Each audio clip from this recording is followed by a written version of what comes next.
Hi everyone, and welcome again to my channel.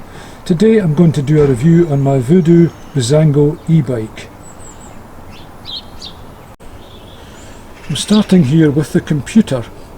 It's at 43 miles at the moment. That's the range left before I have to charge the battery. I find in the eco mode I get up to 50 miles per charge, and if it's on the touring mode I get about half that. I've not really tried any of the other modes up to now. I find the first two modes are adequate for my type of cycling. Now if you scroll here, I think if you actually hold it for a couple of seconds, you can see the actual mileage that I've actually done in the last week or so. It's about 72 miles. Overall, if I hold it, you can see I think there's 97 there on the clock altogether.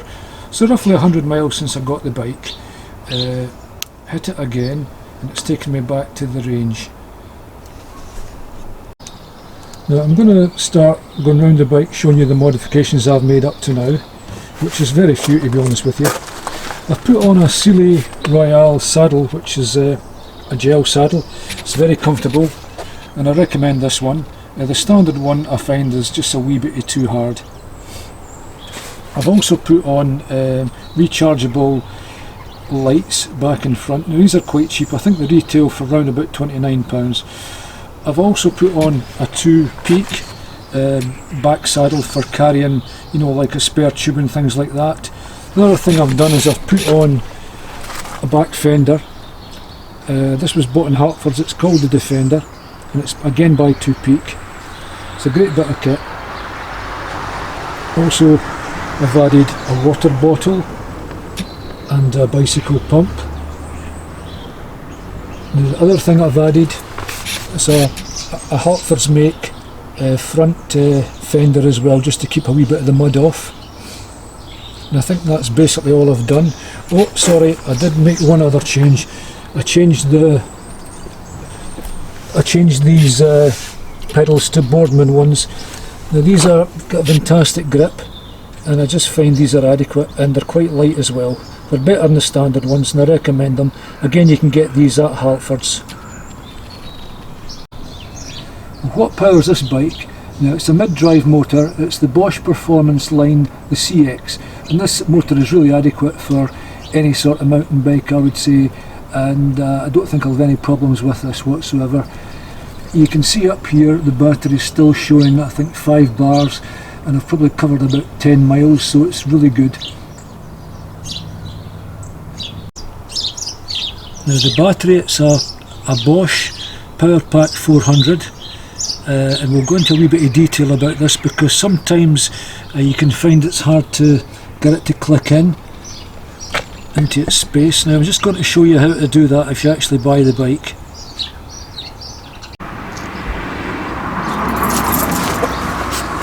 First of all, to take the battery actually off, you just stick the key in it, turn it, and that's actually off. Now to put it back on, it's a wee bit more difficult. You'd remove the key, you make sure that it's in this groove here. Now this is where it gets a wee bit harder. You pull it back, you make sure it goes in like so, but you can see it's still loose. So what you've got to do is you've got to put both your hands on it and click it into place till you hear that little snap, and that's how you put the battery on this bike.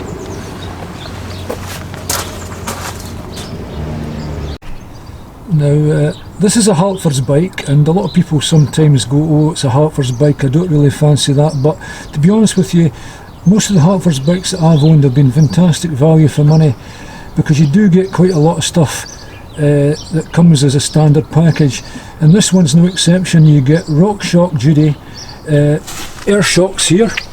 Now most of the bikes at the price range that this one's at don't have air shocks. It's just those ones with the coil springs, which makes the bike quite heavy, so that's a bonus having the RockShox air at the front here on this particular bike. Now talking about the gears, they are Shimano dealer. It's a 10-speed, it's a single chain ring, so virtually no maintenance required. They're fantastic gears all round, and I'll just show you these in a second. That's a Shimano Dior gear at the back.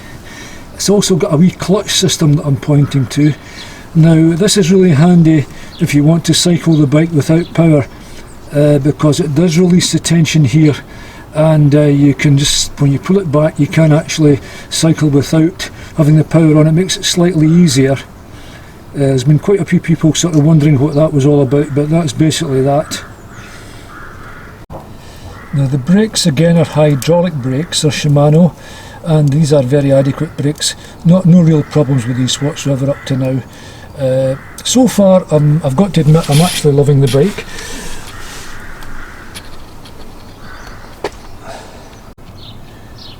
Going to talk a wee bit about the tyres now.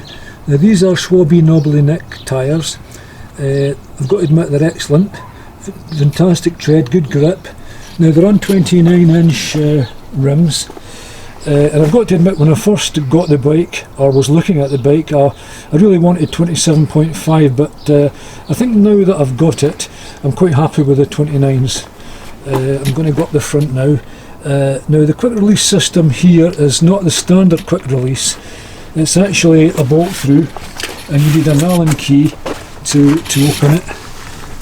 That's it down here.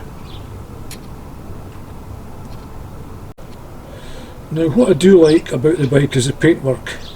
I just find that's fantastic, and it's a really nice frame, nice to look at, and it's well constructed, and all the wires etc. are all put right through the frame so they're not in the way.